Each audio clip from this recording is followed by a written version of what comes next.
காதலும் கடந்து போகும்ல, பார்ல அடி வாங்கிட்டு வெளில வருவீங்கல்ல, செம ஜாலியான எனக்கு சீன். எனக்கு ரொம்ப பிடிக்கும். சில்க் பார். சில்க் பார். சில்க் பார்க்குள்ள போயிட்டு ஒரு ராவடி பண்ணிட்டு வருவீங்கல்ல, அந்த எனர்ஜி பத்தி சொல்லுங்க. ஐயோ! அது நலன் கடைசியில அது அடிச்சு முடிச்சு தலைவா எந்திச்சு வருவீங்க தலைவா அப்படின்னும்போது, எனக்கு வரும்போதாவது அவன் டல்லா வருவான். அத முடிச்சுட்டு போகும்போது வந்து அவன் அவன் அத கெத்தா போயேன். அது அவரு டப்புன்னு புரண்டு நின்னு டப்புன்னு எடுத்து வரீங்க தலைவா அப்படின்னு. நலன் பார்க்க ஆள் குண்டா இருக்கிறார் இல்லையா? அவர் பாடி ரொம்ப ஃபாஸ்ட்டா ஃபாஸ்ட்டா டான்ஸ் ஆடுவாருங்க அவரு. சூப்பரா கோரியோகிராஃப் பண்ணுவாரு. ரொம்ப ஃபாஸ்ட்டா ஆடுவாரு அவரு. ஸ்டைலா ஆடுவாரு. சூப்பரா ஆடுவார் நலன். நலன் டப்புன்னு தலைவா இப்படி எந்திச்சிட்டு வாங்க தலைவான்னு சொன்னா எனக்கு ஆக்சுவலா பிரமாதமா இருக்கே அப்படின்னு ரொம்ப என்ஜாய் பண்ணேன்.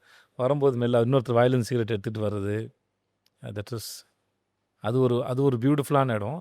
எனக்கு வழக்கமா அந்த எனக்கு ரொம்ப புடிச்சது வந்து அந்த ப்ரான் ட்ரங்கன் ப்ரான்னு ஒரு டிஷ் இருக்கு. ஒரு பவுல்ல ஃபுல்லா ஒயின் எடுத்து ஊத்திட்டு, அ ஒரு ப்ரான் எடுத்து அதில மிதக்க விட்டுருவாங்க.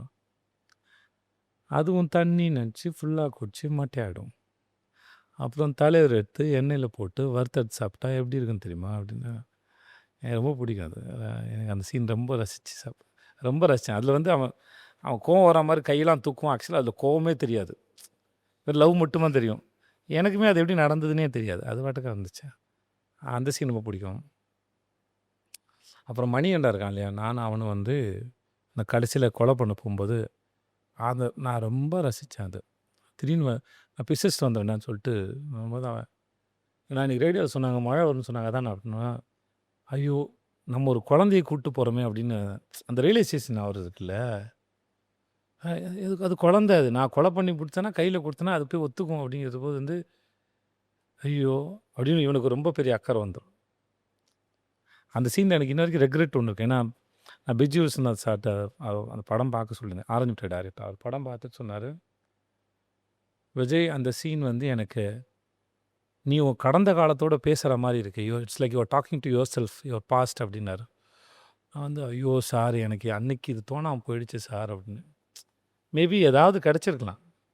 பட் ஆனா அந்த அந்த பெர்ஸ்பெக்டிவ் வந்து இட்ஸ் பியூட்டிஃபுல்லா இருந்தது.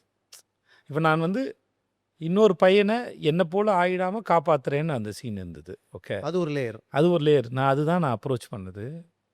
பட் அது நான் தான் அது அப்படின்னு நினைக்கிற ஸ்டேஜ் வந்து இன்னொன்னு. ஸோ நமக்கு பல சமயம் வந்து இந்த மாரி திடீர்னு யாராவது சொல்லும்போதெல்லாம், "ஏய் இந்த பெர்ஸ்பெக்டிவ் முன்னாடி தெரியலப்பா." தெரிஞ்சதுனா என்ன பண்ணி கிழிச்சேன்னு கேட்டா தெரியாது. ஆனா ஏதோ ஒண்ணு பண்ணியிருப்போம். அது என்ன பண்ணியிருப்போம்னு கேட்டீங்கன்னா, அது சத்தியமா தெரியாது.